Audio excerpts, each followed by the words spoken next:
बिस्मिल्लाहिर्रहमानिर्रहीम। अस्सलाम वालेकुम क्लास। आज हम अपना न्यू चैप्टर स्टार्ट करेंगे, चैप्टर नंबर 18, जिसका नाम है रिप्रोडक्शन। स्टूडेंट्स, इस चैप्टर में हम स्टडी करेंगे about the reproduction in plants, reproduction in animals, और एनिमल्स के अंदर रिप्रोडक्शन को हम इन डिटेल स्टडी करेंगे। तो सबसे पहले हम देखते हैं कि व्हाट इज रिप्रोडक्शन। रिप्रोडक्शन है क्या? रिप्रोडक्शन का वर्ड जो है वो रिप्रोड्यूस से निकला है। प्रोड्यूस का मतलब होता है पैदा करना, ठीक है। रिप्रोड्यूस में क्या होता है? कोई भी जानदार, कोई भी लिविंग ऑर्गेनिज्म जो है वो अपनी नस्ल को बढ़ाता है।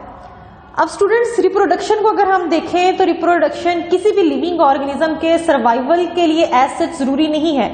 अगर जस्ट हम एक लिविंग ऑर्गेनिज्म की बात करें तो उसके सर्वाइवल के लिए रिप्रोडक्शन जरूरी नहीं है। अगर हम ओवरऑल स्पीशी या ओवरऑल पॉपुलेशन की बात करें तो उसके सर्वाइवल के लिए रिप्रोडक्शन बहुत जरूरी है। इसकी एग्जांपल हम यहाँ पे ऐसे ले लेते हैं कि अगर एक इंसान शादी नहीं करता तो उसके शादी ना करने से कोई फर्क नहीं पड़ेगा कम्युनिटी के ऊपर, पर अगर सब नहीं करते तो क्या होगा कि ह्यूमन बीइंग की जो नस्ल है वो खत्म हो जाएगी, एक्सटिंक्ट हो जाएंगे, नापैद हो जाएंगे। इसी तरह किसी भी स्पीशी की पॉपुलेशन को मेंटेन करने के लिए, उसको कायम रखने के लिए रिप्रोडक्शन जो है वो बहुत जरूरी है। रिप्रोडक्शन में क्या होता है कि एक एनिमल जो है वो क्या कर रहा है, ऑफस्प्रिंग को प्रोड्यूस कर रहा है। अब उस ऑफस्प्रिंग के पेरेंट की with the passage of time death हो जानी है, और फिर फर्दर उस ऑफस्प्रिंग ने क्या करना है, रिप्रोड्यूस करना है, और इस तरह से उसकी जो नस्ल है वो चलती रहेगी। अब स्टूडेंट्स, अगर हम रिप्रोडक्शन देखें इसकी टाइप्स, तो हमारे पास इसकी दो टाइप्स हैं, sexual reproduction and asexual reproduction. Sexual reproduction और एसेक्सुअल रिप्रोडक्शन को हम कंपैरिजन में देखेंगे इन डिटेल। तो यहाँ पे अगर हम इसका कंपैरिजन देखें तो एसेक्सुअल रिप्रोडक्शन, ए मतलब विदाउट, सेक्सुअल मीन सेक्स। इसमें क्या होगा कि अगर हम सेक्सुअल रिप्रोडक्शन देखें, इसमें हमारे पास दो पेरेंट्स होते हैं, मेल एंड फीमेल, और वो बोथ पेरेंट्स जो है वो क्या है, सेक्सुअल रिप्रोडक्शन के अंदर इन्वॉल्व होते हैं। जबकि एसेक्सुअल रिप्रोडक्शन में हमारे पास जस्ट वन पेरेंट होता है, और वही वन पेरेंट ही क्या करता है, अपनी यूं कह लें कि प्रोजेनी को बढ़ाता है। वही एक पेरेंट ही क्या करता है, ऑफस्प्रिंग प्रोड्यूस करता है। स्टूडेंट्स, हमारे पास जो एसेक्सुअल रिप्रोडक्शन है उसमें जो न्यू सेल बनते हैं, न्यू ऑर्गेनिजम्स बनते हैं, उनके जो सेल डिवाइड करते हैं वो बाय माइटोसिस करते हैं। जबकि जो हमारे पास सेक्सुअल रिप्रोडक्शन है, इसमें जो सेल डिवाइड करते हैं, सेक्सुअल रिप्रोडक्शन में स्टूडेंट्स यहाँ पे एक बात आपने याद रखनी है कि वो ऑर्गेनिज्म जो वी सेक्सुअल रिप्रोडक्शन रिप्रोड्यूस कर रहे हैं, उनके जो बाकी के बॉडी सेल होंगे, ओवरऑल जो बॉडी के सेल्स होंगे, ठीक है, वो उन्हें हम सोमैटिक सेल्स कहते हैं, ठीक है, और उनके अंदर क्या होती है, माइटोसिस होती है।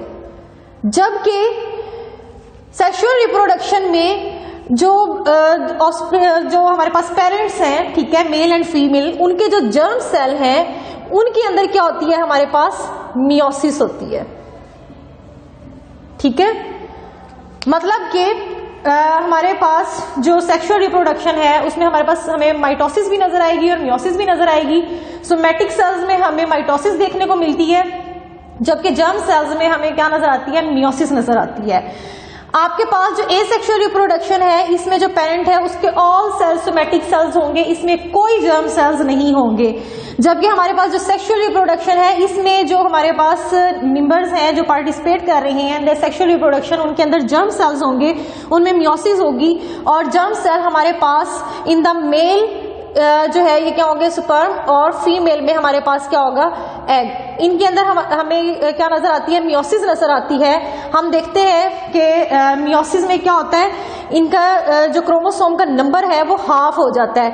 फॉर एग्जांपल, अगर यहाँ पे हम ह्यूमन की एग्जांपल लें, ह्यूमन की बात करें, हम कहते हैं कि ह्यूमन के टोटल नंबर ऑफ क्रोमोसोम होते हैं 46 क्रोमोसोम है, और हम कहते हैं कि ह्यूमन क्या है, डिप्लॉइड है। डिप्लॉइड है, जब इसके सेल्स ने डिवाइड करना है in the sperm and egg, meiosis होनी है जब, तो ये क्या होंगे, ये रिड्यूस हो जाएंगे, ये हाफ हो जाएंगे। 46 के बजाय ये कितने हो जाएंगे, 23, यानी कि ये हैप्लॉइड हो जाएंगे, हैप्लॉइड इन नंबर हो जाएंगे। अब क्या होगा कि जब haploid number in the sperm and haploid number of chromosome in the egg 23 in sperm and 23 in egg, ठीक है। जब ये दोनों गैमेट्स जो हैं जब ये फर्टिलाइज करेंगे, फ्यूज करेंगे, तो फिर क्या होगा, अब जो न्यू हमारे पास ऑफस्प्रिंग आएगा उसमें ये जो 46 नंबर ऑफ क्रोमोसोम्स थे ये दोबारा से रिटेन हो जाएंगे।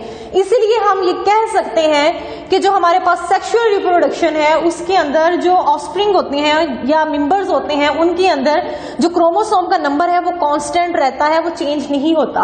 अगर ऐसा ना हो कि ये जो जर्म सेल्स हैं इनमें मियोसिस ना हो बल्कि माइटोसिस हो, तो होगा क्या कि 46 स्पर्म से आए, 46 एग से आए, तो ये इनका नंबर क्या होगा, हर आने वाली नस्ल में बढ़ जाएगा और इस तरह से हमें क्या है, क्रोमोसोम एबनॉर्मेलिटीज देखने को मिलेंगी, ठीक है। उसके बाद हम मूव करते हैं नेक्स्ट पॉइंट की तरफ जो कि हमारे पास है कि आइडेंटिकल ऑफस्प्रिंग। अगर हम एसेक्सुअल रिप्रोडक्शन देखें तो उसमें हमें जो ऑफस्प्रिंग है वो आइडेंटिकल मिलते हैं।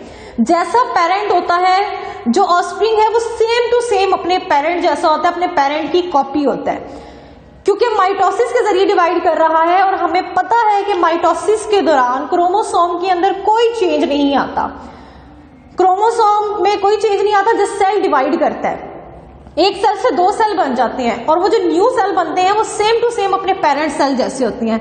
इसी वजह से इसमें क्या होता है, हमें आइडेंटिकल ऑफस्प्रिंग देखने को मिलते हैं। और हमारे पास एसेक्सुअल रिप्रोडक्शन जो है ये क्लोनिंग में बहुत यूजफुल है। हमने क्लोनिंग के अंदर हमने फर्स्ट ईयर में फर्स्ट चैप्टर में लास्ट टॉपिक जब क्लोनिंग पढ़ा था तो हमने वहां पे पढ़ा था कि क्लोनिंग जो है वो विया एसेक्सुअल रिप्रोडक्शन होती है, ठीक है, क्योंकि क्लोनिंग में हम क्या बनाते हैं, क्लोन बनाते हैं, कॉपी बनाते हैं। जबकि जो हमारे पास सेक्सुअल रिप्रोडक्शन है स्टूडेंट्स, इसमें जो ऑफस्प्रिंग है वो अपने पेरेंट्स जैसे नहीं होते, they are not identical with their parents, ठीक है, वो दिखने में अपने पेरेंट्स जैसे नहीं होंगे, उनसे रिजेम्बलेंस होगी, उनकी थोड़ी बहुत सिमिलैरिटीज हमें नजर आएंगी, पर क्या है कि सेम टू सेम अपने पेरेंट्स जैसे नहीं होंगे। अगर हम अपनी एग्जांपल लें तो हमारे फिंगरप्रिंट्स जो है वो हमारे पेरेंट्स से मैच नहीं करते, ना हमारे बहन भाइयों से मैच करते हैं। उसके अलावा अगर हम अपनी शक्ल देखें तो हमें रिजेम्बलेंस नजर आती है हमारे पेरेंट्स के साथ, पर हम एग्जैक्ट कॉपी नहीं है उनकी। उसके बाद अच्छा स्टूडेंट्स, ऐसा क्यों होता है कि एग्जैक्ट कॉपी क्यों नहीं होती? हम कहते हैं कि मियोसिस हो रही है, ठीक है, हम विया मियोसिस जो है रिप्रोड्यूस कर रहे हैं। तो हमें पता है कि मियोसिस में क्या होता है कि मियोसिस के दौरान होती है क्रॉसिंग ओवर, और क्रॉसिंग ओवर के दौरान क्रोमोसोम्स जो है वो अपने सेगमेंट्स एक्सचेंज करते हैं, अपने पार्ट्स जो है, कुछ पार्ट्स वो क्या है, नॉन होमोलोगस क्रोमोसोम एक्सचेंज करते हैं। तो उस दौरान क्या होता है कि हमारे पास आती हैं जेनेटिक रिकम्बिनेशंस। अब ये जो जेनेटिक रिकम्बिनेशंस है इन्हीं की वजह से हम क्या है कि अपने पेरेंट्स जैसे नहीं दिखते, बल्कि हम उनसे मुख्तलिफ नजर आते हैं। और यही जेनेटिक रिकम्बिनेशंस जो है बच्चे, ये क्या है कि एवोल्यूशन की वजह बनती हैं। जब आहिस्ता आहिस्ता चेंज आता जाता है जीन्स के अंदर तो क्या है कि इवॉल्व होती जाती हैं स्पीशीज, ठीक है, और अपने माहौल के अकॉर्डिंग अडॉप्ट कर लेती हैं अपने आप को। उसके अलावा स्टूडेंट्स, हमारे पास जो एसेक्सुअल रिप्रोडक्शन है इसमें क्या होता है कि यूं कह लें कि अगर कोई भी इसके जो हमारे पास मेंबर है उस पर कोई भी डिजीज अटैक कर रही है या किसी भी तरह का उसको खतरा है, ठीक है, तो उसके जितने भी मेंबर्स हैं, ऑल मेंबर्स जो है वो उस कंडीशन को फेस करेंगे और वो डिजीज जो है वो नेक्स्ट ऑफस्प्रिंग के अंदर ट्रांसफर होगी। जबकि सेक्सुअल रिप्रोडक्शन में ऐसा नहीं होता। ड्यू टू जेनेटिक रिकम्बिनेशन क्या होता है कि जीन्स में चेंज आता है। जरूरी नहीं है कि अगर कोई पेरेंट के अंदर कोई डिजीज है तो वो ऑफस्प्रिंग के अंदर भी हो। तो इसलिए हम कह सकते हैं कि जो हमारे पास सेक्सुअल रिप्रोडक्शन है इसमें जो ऑफस्प्रिंग है या यूं कह लेंगे इसके जो मेंबर्स हैं उनमें सर्वाइवल रेट ज्यादा होता है as compare to asexual reproduction. Asexual reproduction के जो मेंबर्स हैं उनमें सर्वाइवल के चांसेस बहुत कम होते हैं। उसके अलावा स्टूडेंट्स, एसेक्सुअल रिप्रोडक्शन से जो एनिमल प्रोड्यूस हो रहे हैं उनमें उनका रैपिड इंक्रीज इन नंबर होगा कि वो बहुत तेजी से रिप्रोड्यूस करते हैं। यहाँ पे अगर हम बैक्टीरिया की एग्जांपल लें तो बैक्टीरिया हर 20 मिनट के बाद क्या है कि रेप्लिकेट कर जाता है, ठीक है, रिप्रोड्यूस कर जाता है। तो जबकि हमारे पास जो सेक्सुअल रिप्रोडक्शन है इसमें स्लो नंबर होता है, यानी कि बहुत आहिस्ता इनकी तादाद जो है वो इंक्रीज होती है। यहाँ पे अगर हम ह्यूमन की एग्जांपल लें तो हम कहते हैं कि ह्यूमन में अगर हम फीमेल की बात करें, ठीक है, तो फीमेल में जो एग है उसका जो हमारे पास अगर हम एग्जैक्ट टाइम पीरियड देखें तो वो बन रहा है आफ्टर 28 डेज, ठीक है, और क्या है कि इस वजह से हम कहते हैं कि जो हमारे पास सेक्सुअल रिप्रोडक्शन से जो ऑफस्प्रिंग प्रोड्यूस हो रहे हैं उनका नंबर स्लोली इंक्रीज करता है, इतनी तेजी से नहीं बढ़ता, जबकि जो एसेक्सुअल रिप्रोडक्शन से पैदा हो रही हैं वो बहुत रैपिडली जो है अपना नंबर इंक्रीज करते हैं और उतनी ही तेजी से उनका नंबर डिक्रीज भी कर जाता है, क्योंकि वो क्या है कि इन्वायरमेंट में इतने ज्यादा सुटेबल नहीं होते, बेटर सुटेड नहीं होते और सर्वाइवल रेट भी उनका कम होता है। उसके बाद अगर हम इम्यून सिस्टम देखें तो इनका जो इम्यून सिस्टम है वो इतना अच्छा नहीं होता, ठीक है, ये हम पहले डिस्कस कर चुके हैं कि क्योंकि ये सेम अपने पेरेंट की कॉपी होती है, जो डिजीज पेरेंट में है वो ऑफस्प्रिंग में भी जाएगी और ऑफस्प्रिंग जो है क्या है कि वो अपने इन्वायरमेंट के अकॉर्डिंग खुद को अडॉप्ट भी नहीं कर सकता, अगर कोई भी ब्रेकडाउन आ जाता है तो वो उसको फेस भी नहीं कर सकता, जबकि जो सेक्सुअल रिप्रोडक्शन से ऑफस्प्रिंग प्रोड्यूस हो रहे हैं वो क्या है कि उनका इम्यून सिस्टम बेटर सुटेड होता है अकॉर्डिंग टू देयर इन्वायरमेंट। उसके बाद इसकी हम स्टूडेंट्स एग्जांपल देखें तो हमारे पास जो हमारे प्रोकैरियोटिक माइक्रोब्स हैं, यूनिसेलुलर यूकैरियोट्स हैं और लोअर इन्वर्टिब्रेट्स और प्लांट्स जो हैं, इनके अंदर हमें क्या है एसेक्सुअल रिप्रोडक्शन देखने को मिलती है, जबकि जो सेक्सुअल रिप्रोडक्शन है वो हमें मल्टी सेलुलर कम्प्लेक्स ऑर्गेनिजम्स के अंदर, प्लांट्स के अंदर, हायर एनिमल्स के अंदर, इसमें आप एग्जाम्पल लिख सकते हैं, ह्यूमन की लिख सकते हैं, रेप्टाइल्स, ठीक है, तो ये सारे के सारे इनमें क्या है कि सेक्सुअल रिप्रोडक्शन हो रही है। एसेक्सुअल रिप्रोडक्शन ओवरऑल अगर आप देखें तो ये एक सिंपल टाइप है, एक सिंपल फिनोमेना है, ठीक है, इसमें कोई एज सच चेंज नहीं है, बस माइटोसिस हो रही है और क्या है कि सेल ने डिवाइड कर जाना है, जबकि जो सेक्सुअल रिप्रोडक्शन है ये कम्प्लेक्स टाइप है, ठीक है। और उसके अलावा बचे जो एसेक्सुअल रिप्रोडक्शन की अगर हम टाइप्स देखें तो आप पहले ये डिस्कस कर चुके हैं first year chapter number 10 phylum animalia के अंदर, बाइनरी फिशन, मल्टीपल फिशन, बर्डिंग, उसके अलावा जो है हमारे पास पार्थेनोजेनेसिस, ये सारी की सारी क्या है एसेक्सुअल रिप्रोडक्शन की टाइप हैं। तो स्टूडेंट्स ये था आज का हमारा टॉपिक, इंशाल्लाह फिर मिलेंगे नेक्स्ट लेक्चर में, तब तक के लिए अल्लाह हाफिज़।